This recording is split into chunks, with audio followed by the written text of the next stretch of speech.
is implications for patient counseling and resources for pediatricians and families. Oh no, okay.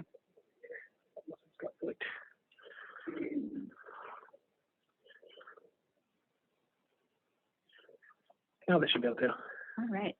There you go. Sorry about that. All right. Sorry about that, everybody. Well, luckily you haven't missed much so far. Here's your CME code.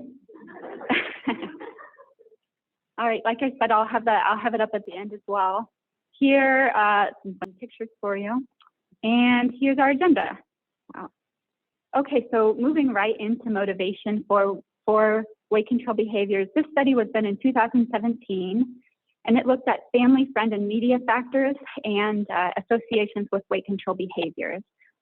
This was a study with 167 participants, all white females in central Pennsylvania. It was a longitudinal study over 10 years, so they started at age 5, went to age 15. And as the study progressed, they divided the participants into 3 groups based on the types of weight control behaviors. The first group is the lifestyle group in the first column there. And their behaviors included things like trying to increase activity, trying to eat more fruits and vegetables. The dieter group in the middle did things such as, limiting calories, restricting certain food groups. And then the extreme dieters, they had more unhealthy type behaviors such as, using dieting pills, purging, things of that nature. And the investigators of this study have bolded the significant risk factors in the table here. So starting off with family factors, maternal weight teasing had a significant association with an odds ratio of about 2.7 in both the dieter and extreme dieter group. But none of the other family factors had significant positive associations. For friend factors, both friend weight teasing and friend dieting had significant associations with the odds ratios listed there. And finally, media sensitivity had the strongest association. It was associated with weight control behaviors in all 3 groups. The odds ratio was 4.3 for the dieters and 6.6 for the extreme dieters. Now, there was another similar study done in 2020, and that study was done in Australia with 386 participants, and that study had both female and male participants, whereas the study here had only female participants. And they found similar results. They also found that pubertal maturation for females was a significant risk factor, not surprisingly. However, for the males, they actually didn't find that any of these factors were significant. And the only factors that they did find were significant were physical factors such as an elevated BMI.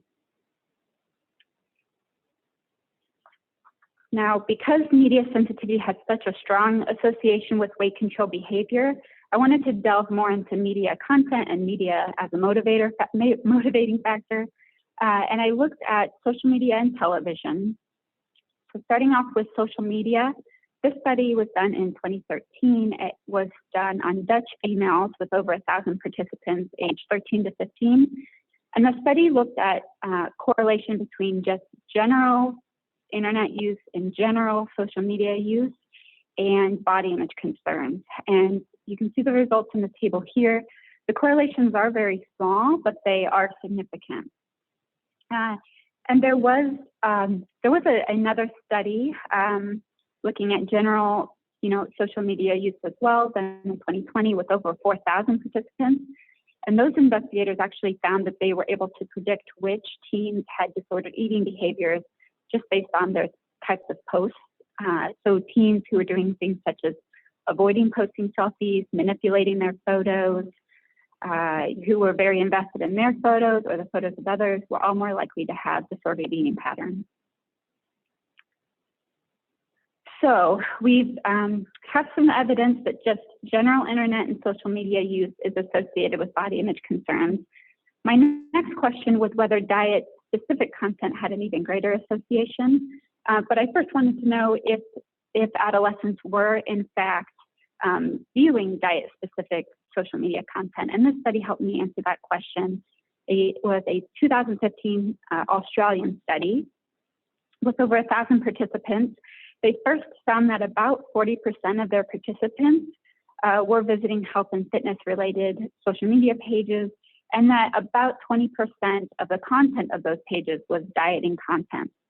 The table here shows the risk factors for visiting the health and fitness related pages. The first risk factor is being female. You can see on the column second to your right, the odds ratio was 3.5 with a significant, with p-value less than 0.001. And then the next risk factor was being age 15 to 17 with an odds ratio of 3. And you can see that the risk decreased as age increased. And in regards to my question of association between diet-specific content and body image concerns and weight control behaviors, this study also found that disordered eating was a risk factor for viewing these pages with an odds ratio of 2, and that consuming diet pills or laxatives was a risk factor with an odds ratio of 4.6. But I think we all know that association is not the same as causation. Is the dieting content leading to these behaviors, or are the dieters more likely to view this content? And I did find several studies that attempted to prove causation, but none of them were very robust, and I didn't feel that they warranted inclusion in our talk today. Moving on to TV as a motivator, I found this study very surprising. It was a survey done in 2014 on about 2,700 Minnesotan teens, average age 14. They basically just surveyed the teens just to find out their favorite TV shows. They then took the top 10 favorite shows and analyzed random episodes for weight stigmatizing incidents. They found such incidents in about 50% of the episodes. And what's really surprising is that that number was 8% for random episodes for shows targeted at a general audience, but about 56% for shows targeted at adolescents. There was also really no difference in the amount of stigmatization directed at average weight females versus overweight females, and laughter followed the stigmatizing incident about 40% of the time. So, with results like this, no wonder media sensitivity has such a strong association with weight control behaviors. Moving on to prevalence. So this information is just for sort of general adolescent dieting. And by that, I mean that, that includes just general dieting behaviors such as restricting certain food groups, restricting calories, purging, as well as, any other dieting such as fad dieting. So this is sort of an all-inclusive prevalence. Overall, about 50% of adolescent females are dieting, and about 25% of males. Not surprisingly, the percentage increases as BMI increases, but what I did find surprising was that almost 30% of normal weight females report dieting. Now, this is a chart I created from the Commonwealth Fund survey with over 6,000 participants. Now, it's a very commonly cited survey for dieting information, but I for the life of me, I could not find where the study was conducted. So just so that you are aware of that. But, this chart is for associations between weight control behavior and ethnicity and socioeconomic status. The table is information for females only because with the values for males, there was no significant difference between the groups. For ethnicity, they found that their white participants were most likely to be participating in dieting at 51%, followed by their Hispanic participants and then their Black participants. For socioeconomic status, they found that those of moderate status were most likely to diet, followed by those of low status, and then those of high status. This is a chart showing weight control behaviors over time. This was part of the Project EAT trial, which stands for Eating and Activity Over Time. It was a 10-year longitudinal study with over 2,000 participants done in Minnesota. And the dotted line on the top is for female participants. The solid line on the bottom is for males.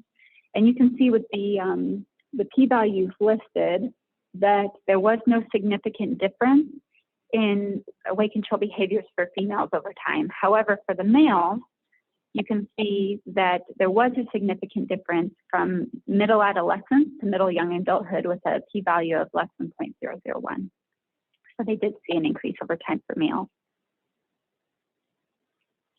Now, as I talked about on my initial prevalence slide, you can sort of separate dieting into just those general dieting behaviors, restricting foods, restricting calories, purging, with sort of more popular dieting behaviors. And by popular dieting or fad dieting, I mean a diet that is popular for a period of time without being sort of a standard dietary recommendation. So this was the most specific study I could find for prevalence of fad dieting, and it was a small survey, only 117 participants, aged 17 to 19. But they found that 30% of their participants reported trying a fad diet, and that number rose to over 50% for those with an elevated BMI. And one thing I thought could be interesting, if people would be interested in, I think with being an impressionable adolescent, these things are very common. So I don't know if anybody has any stories to share about, or examples of diets they've tried, but feel free to shout it out or add it in the chat. All right, so I think let's move on to information sources. I think with, anytime you're talking about dieting, it's important to talk about where people are getting their nutrition information. And I think that's particularly important for teens. And so this was a 2019 meta-analysis that looked at, where teens are getting their information on nutrition. And all of the studies included in the analysis allowed for multiple answers to be possible. The most commonly cited source was television, with 80% of participants getting information from television. What I found surprising was that only 30 to 50% of the participants reported getting information from their school or from their parents. And I think that many of us assume that teens have at least a basic knowledge about nutrition, but this survey put that assumption to the test. It's actually the same survey from 2 slides ago that looked at dieting prevalence. So very small survey, only 117 participants, but they found that the majority of their teens were not able to answer questions on nutrition satisfactorily, and that those at risk were males, adolescents from rural areas, and overweight individuals. They found that knowledge about energy requirements was particularly poor, with only about 17% answering those questions correctly. And as far as the pictures down at the bottom there, those are some quizzes that are available on choosemyplate.gov. So if you're interested in checking your own nutrition knowledge or the nutrition knowledge of a teen near you, I thought I did a few of them. I thought they were very fun, and they're more challenging than I thought they would be. All right, so we are about to move into discussing some of those fad diets and the pitfalls of those diets. So I first wanted to discuss nutrition issues with just that, with just general dieting.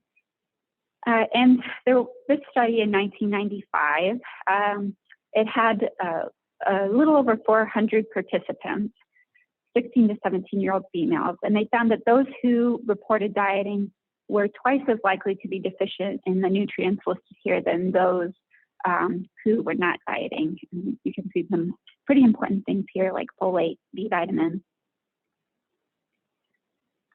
And here is the list of popular diets that we're going to go through today. So, starting off with vegan and vegetarian. This is a very prevalent diet in the U.S. About 3.3% of adults, and surveys of youth yield similar results. there are many different reasons to be vegetarian, for ethical reasons, cultural reasons, just to eat healthier, to lose weight. And I think it's important to recognize that undertaking this diet for the latter two reasons can be a manifestation of a more widespread and problematic restrictive dietary pattern. But that's true for all of the sort of restrictive diets that we're going to go through today, and just keeping that on your radar. There are also many different ways to be vegan or vegetarian. It can be anywhere from just trying to reduce your meat consumption and having a plant-based diet is the buzzword right now. Being semi-vegetarian, pescatarian, lacto-ovo-vegetarian, where you are still eating eggs and milk, to full vegan. And there are many, many positives for this diet. I'm probably a semi-vegetarian myself, and the farmer's market is one of my favorite places. And the backgrounds of these slides are actually from our local farmer's market, so there's some free advertisement. But vegans and vegetarians are more likely to get their daily recommended fruits and vegetables, their daily recommendations for healthy fats. So many positives, but if the meals are poorly planned, it can lead to deficiencies, especially in our adolescents. It's, for children and adolescents who are still growing and developing. Here are the deficiencies to be on the lookout for. We're going to discuss the ones in bold briefly. I do want to point out dietary fiber on the bottom there. So if the dieter is not replacing animal products with fruits and vegetables, they're replacing them with processed foods and carbs, they probably are going to be low in dietary fiber. And that, as Pam put it cleverly, she calls them carbitarians. So anyone who is saying they're vegetarian, that's something to keep an eye out for. So starting off with energy requirements, teens do have increased energy requirements compared to adults. 2,200 calories a day for females, 2,800 calories a day for males, and obviously athletes have even greater requirements. And as we've sort of seen, teens don't necessarily know their energy requirements, and I am willing to bet that neither do their parents. And keeping in mind with anyone who's vegan or vegetarian that a diet that's high in fiber but low in caloric density can make the person full before enough calories are ingested. And while that could be helpful for an overweight teen who is working on healthy lifestyle behaviors, it's less than helpful for a normal weight teen who's been developing an energy deficit. Protein amount. Well, we're going to start with protein amount. So I have the requirements listed here. Easy way to remember it is about 1 gram per kilogram per day for most children and adolescents. What I didn't realize was that proteins from animal products and soy are highly digestible, about 90% digestible, whereas proteins from plants are only about 70 to 90% digestible, and that's proteins from things like legumes, grains, other plant products. And so that actually increases protein requirements for vegans and vegetarians by about 15 to 20%. So that 1 gram per kilogram per day can, be increased to about 1.2 grams per kilogram per day in this population.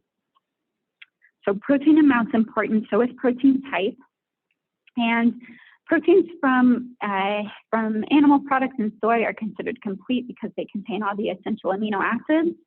However, proteins from plant products are incomplete because they lack at least one essential amino acid. This is mostly a problem for vegans who aren't consuming much soy.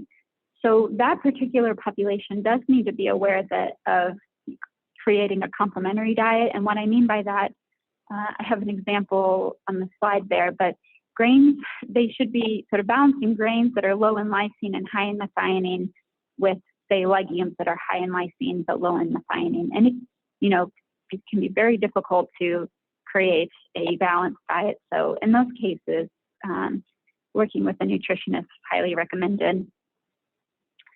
Moving on to iron, which is very important for vegans and vegetarians, and that's because non-heme iron from plants is less readily absorbed than heme iron from animal products. It's also bound by many dietary components, so tannins and polyphenols in tea and coffee, phytates in the other foods listed here, and all of that just decreases absorption even further. There was a study of 1,100 children and adolescents that found that the vegetarian female adolescents were more likely to be anemic than omnivorous female adolescents. For vitamin B12, I think most of us know that this is a problem for vegans. Deficiency develops in 1 to 2 years in adults, develops in a couple of months in infants, so probably somewhere in between for our children and adolescents. But what I thought was interesting is that deficiency may be an issue for vegetarians as well. This was a small study, 83 participants. They were sort of every level of vegan and vegetarian, and the participants reported not supplementing their diet in any way. The investigators checked their B12 levels, found that 92% of the vegans were deficient, which is not surprising, but also that 64% of the lacto-vegetarians, 47% of the lacto-ovo-vegetarians, and even 20% of the semi-vegetarians were deficient. So I know many of us are trying to limit our meat consumption, so just making sure that our multivitamin or our fortified bread contains some B12. For calcium and vitamin D, this is mainly an issue for vegans, but I wanted to include it because dairy products provide about 75% of the calcium in the average American diet and most of the vitamin D. However, calcium fortified foods are readily available and highly effective. So, there was a double-blind placebo-controlled study that found that calcium fortified foods did increase bone mineral density, and that those increases lasted for even over a year after the fortified foods were stopped. And the fortified foods include things like, cereal, even soy and tofu products. So they are all over the place, really. So we went through quite a few things there. So I just want to, as sort of a review, these are sort of the overall supplementation recommendations for vegans and vegetarians. A multivitamin for everyone, unless they're absolutely sure that, their fortified products are getting them everything that they need. And if you're not semi-vegetarian or pescatarian, really keep an eye on dietary iron. You could avoid the tannin-containing teas, which are black teas, green teas, oolong teas. I don't think it's feasible to avoid the other foods that sort of can bind up that non-heme iron, but it could be feasible to avoid these particular teas. And then including vitamin C with each meal. A 75 milligram dose of vitamin C can increase iron absorption 3 to 4-fold. And just to give you an idea, a glass of orange juice has about 90 milligrams, so more than enough to boost that absorption. Moving on to low-carb diet. We are going to focus on the ketogenic diet because it's the most controversial of the low-carb diets. So they're only consuming about 20 to 50 grams of carbs per day. And the results, the high-fat diet that's usually adequate in protein. And, forcing the body to break down stored fats into ketones, so sort of the side effects that we would all expect, fatigue, bad breath, nausea, vomiting. So this diet has been shown to be safe in adolescents. There was a study done in 2010 that looked at safety specifically. And, they followed electrolytes, they followed, EKGs, and bone mineral density, very thorough study, and they did not find any concerns with following the diet. But it is important to note that this diet can be very low in fiber. It tends to be heavy on red meats and fatty and salty foods, and unless you're really working on vegetable consumption, it can be very low in fiber. And it can also be lacking in a lot of the nutrients found in your fortified grains because, you're eating very low carbohydrates. So, your calcium, vitamin D, iron, folate. Now, this slide gets into the efficacy of the ketogenic diet. It was done in 2019. It was a 12-month prospective cohort study, 65 participants, age 11 to 18, all with obesity. They consumed 40 to 60 grams of carbs per day. And I want to direct your attention to the BMI row there. You can see in the third column, the baseline BMI of 42. I'm going to skip the 1 month column, but at the 3 month column, they did see a significant decrease in BMI by about 2 points, p-value 0.006. They saw even better results at 6 months. However, by 12 months, they no longer saw a significant difference from baseline with a p-value of 0.23. And we don't really know much about the long-term efficacy or safety of this diet because it is just so difficult to follow. And I think that it's also important to note that these diets that have rapid fluctuations in weight loss and weight gain have been associated with an increase in mortality. Moving on to intermittent fasting, I pulled this graphic from an intermittent fasting site to help me explain it because there are many different ways to intermittent fast. The top two rectangles show ratios. So the first number in the ratio, well, let's go through the 16-18 diet. For the 16, that's the number of hours that are fasting a day. And the second number in the ratio 8 is the number of hours that eating is permitted in the day. So an example of this diet would be that the dieter would fast in the morning, eat their first meal around 11. They can then eat for the next 8 hours and should have their last meal before 7 p.m. Another way to do this diet is the OMAD diet, or 1 meal anytime. So there really aren't restrictions on what or how much they eat or what time, but just 1 meal a day. And then the 5-2 diet, you sort of try to eat healthy, but eat normally 5 days a week. And then 2 days of the week, you have a fasting day where you only consume about 500 calories for that day. And I think that the time of fasting does matter for adolescents because there is just so much evidence of how great breakfast is for our teens. So, teens who eat breakfast are, they do better in school, they do better socially, they have higher nutrient intake, probably because the foods skipped at breakfast time are things like fruits, milk, fortified grains, and so they're more likely to be deficient in all of the nutrients listed. And skipping breakfast, it is not often useful for weight control. It's actually been associated with being overweight.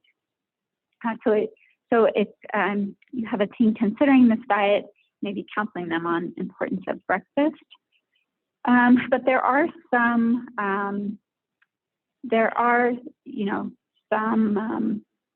what is the word I'm looking for? Promising results in studies for intermittent fasting. So this study done in 2019,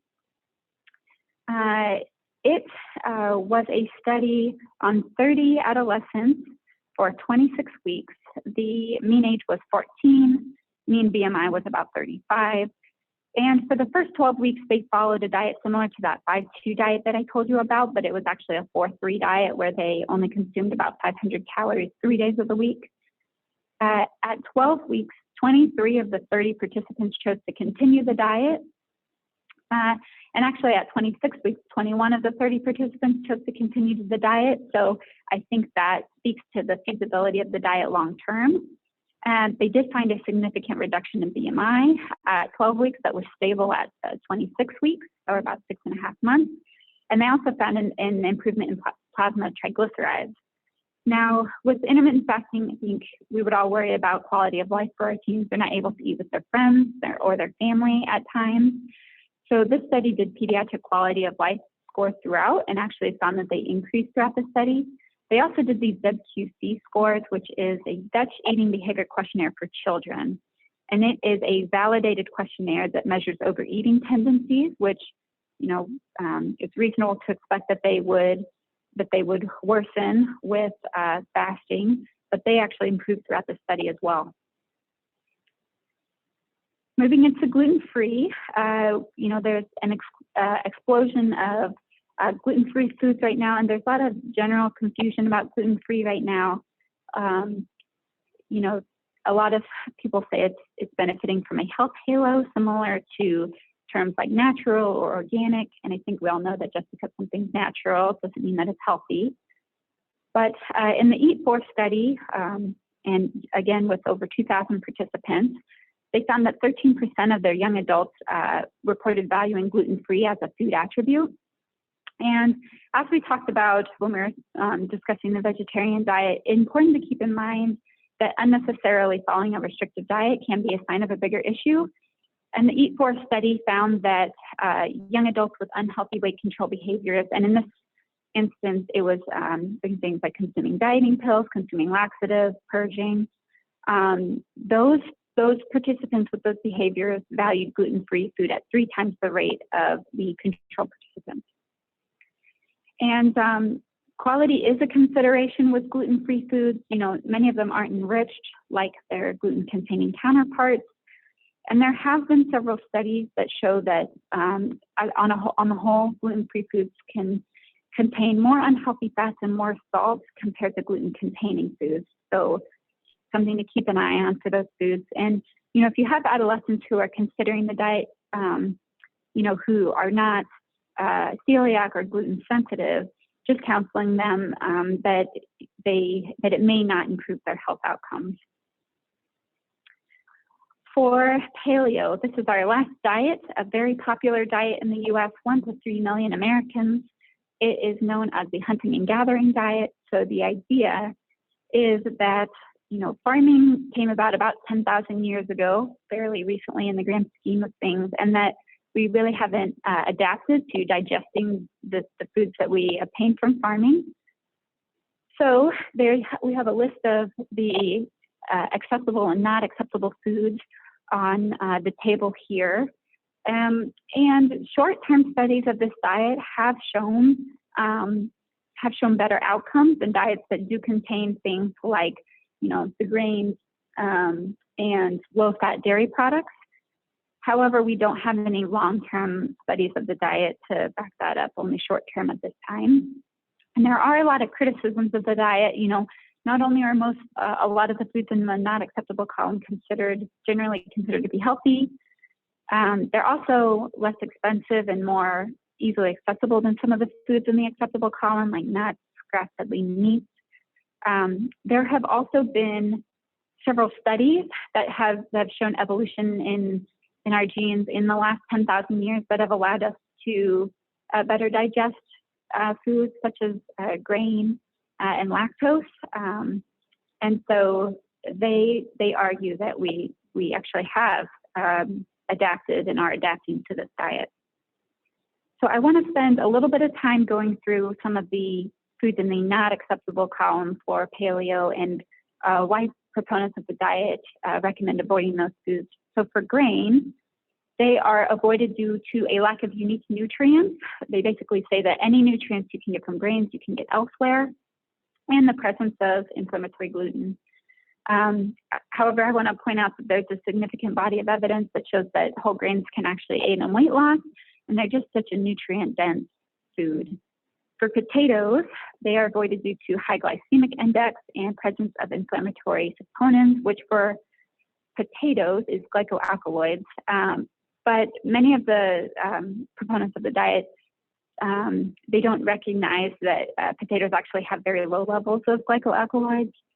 And as far as the glycemic index, that varies widely based on the type of potato.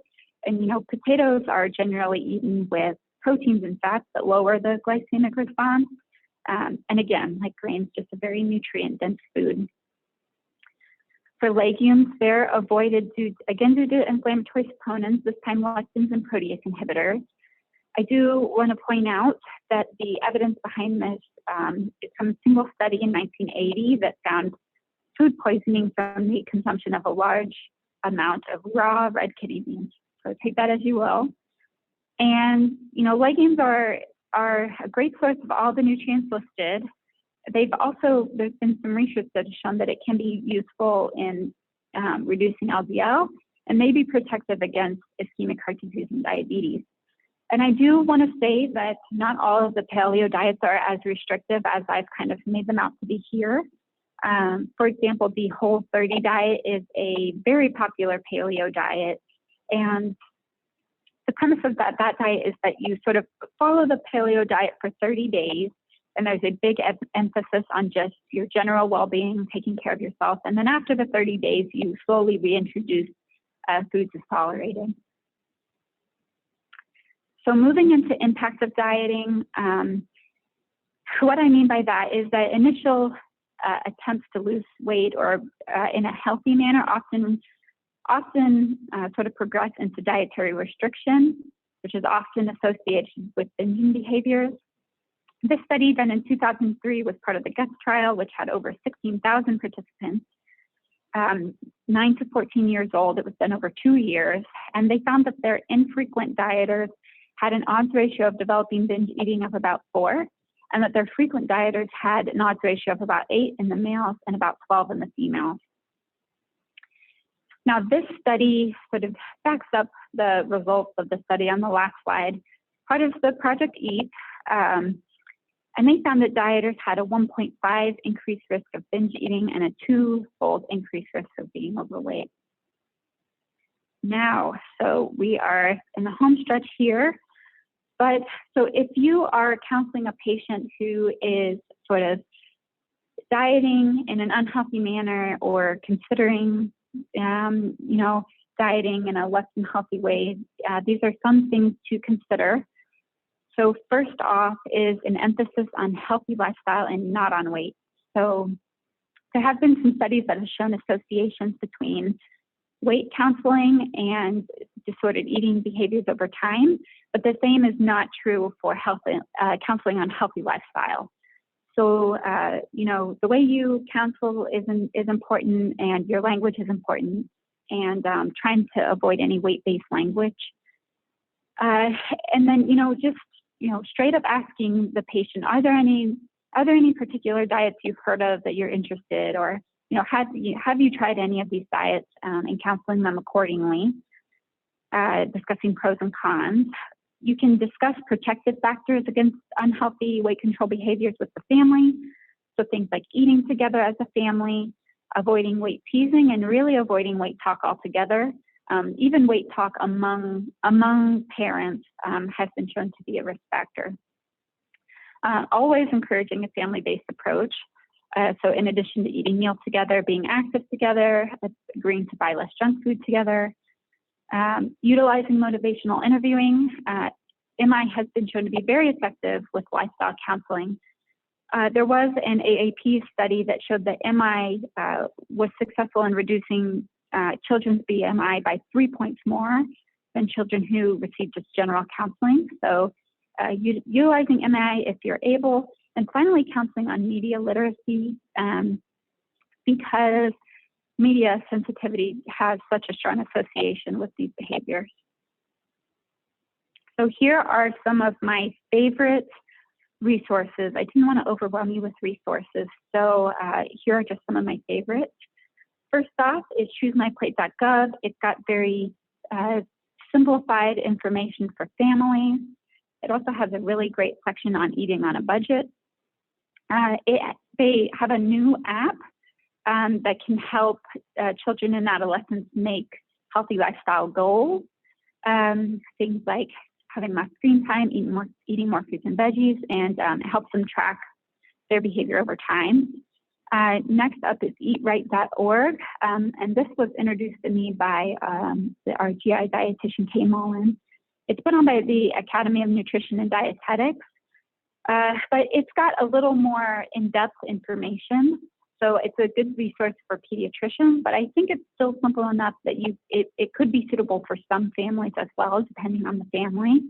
But it also has, I think, more broad information. It even has a lot of information on the diets that I've talked about today, and it's got a lot of really great recipes. Next up is Change Talk. So that is it's put on by the AAP. It is a web and mobile app, and there's a screenshot of it there. But it basically is a virtual environment where you practice MI with a virtual family, and it sort of gives you feedback on the effectiveness of your MI. And finally is commonsense.org, which I found to be a good resource for media literacy information. It's got toolkits for families, and it also has links to videos that are directed at teens that discuss media literacy. So here is the CME attendance code again. I want to say a huge thank you to Dr. Pam Dietz, who was my mentor for this project, and also to Kay Mullen, the dietitian at the GI office, for being helpful with finding resources and in reviewing my presentation. All right, so I think we did really well on time, so we still have about 5 minutes for questions and discussion. Any questions?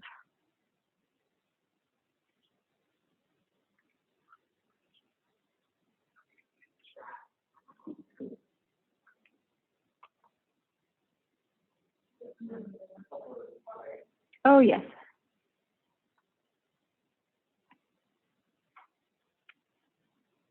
All right. Looking at the first one there, Dr. Libby, you can always type your question. I'm able to see them now.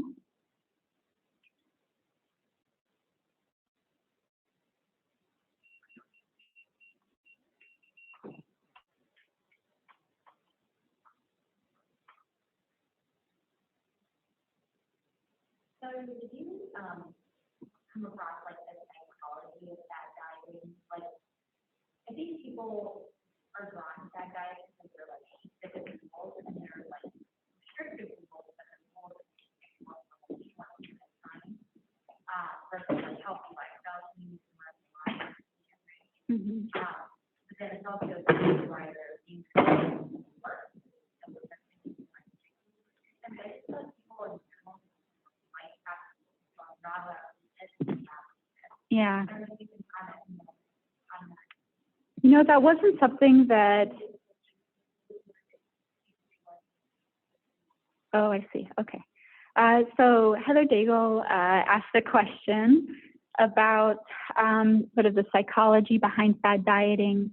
And, you know, many people like having rules and rules to follow, and the psychology behind that. I didn't, that wasn't something that I really looked into for this presentation. It is a really interesting question. And I agree, yeah, a lot, you know, sometimes it can be easier to follow rules, even if it's not sustainable over time, but I'm not sure. And I don't know if any of our experts out there have a better answer to that. Yeah, a quick fix.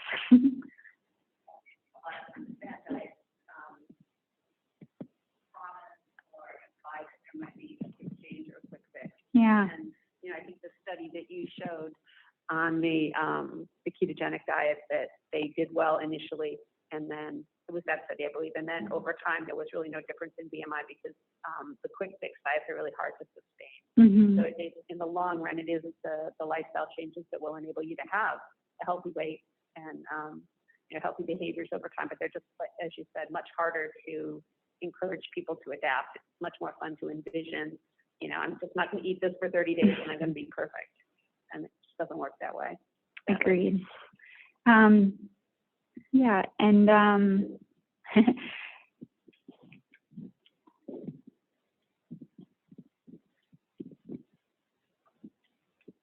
that's my question. Okay. Has anyone had experience actually prescribing any diets like intermittent fasting or ketogenic diets? I know I had friends in college whose PCPs had recommended paleo, and it was really trendy at the time. I don't know if there's monitoring that we should be doing. I know there's like evidence for changes in A1C and insulin resistance with some of the intermittent fasting stuff, and I didn't know if anyone had experience recommending that to patients or anything. I personally haven't, and I feel like when I'm doing just general counseling, I try to counsel, you know, not being too restrictive in any one way, but I imagine that they might have more experience like that in Countdown or a clinic that specializes in weight control behaviors? Not really. I mean, I think in general, in general, everything wellness and Countdown, we try to avoid steering people toward,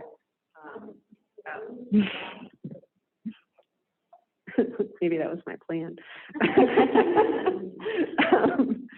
I think in general, we don't do a lot of putting people towards bad diets because, as I said, they're not as sustainable.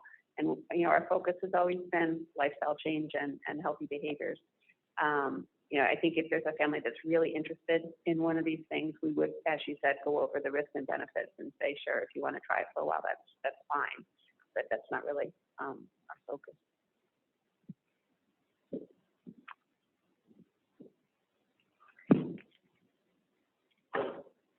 Oh, it looks like Rob was trying to respond to that. Yes, he was. I don't know if he was ever able to. I don't think that he could hear what Pam was saying.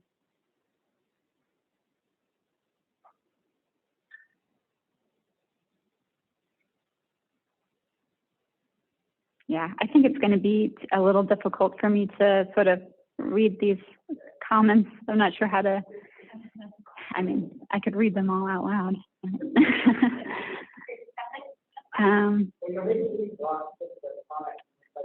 Yeah. So Dr. Libby, our adolescent medicine specialist, is saying that fad dieting is not something that we recommend. He recommends staying away from them. It's more about changes that can be made and sustained. So similar to what Dr. Dietz is telling us.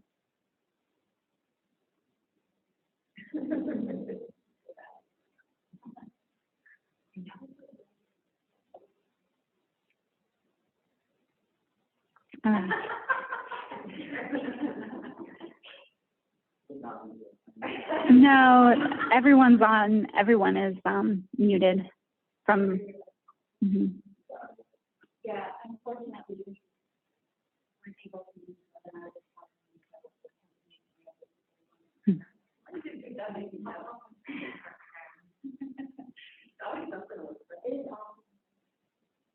That's great.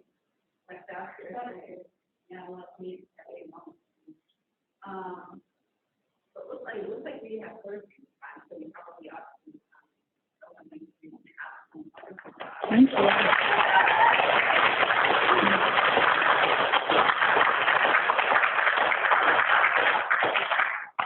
All right, thanks for having me.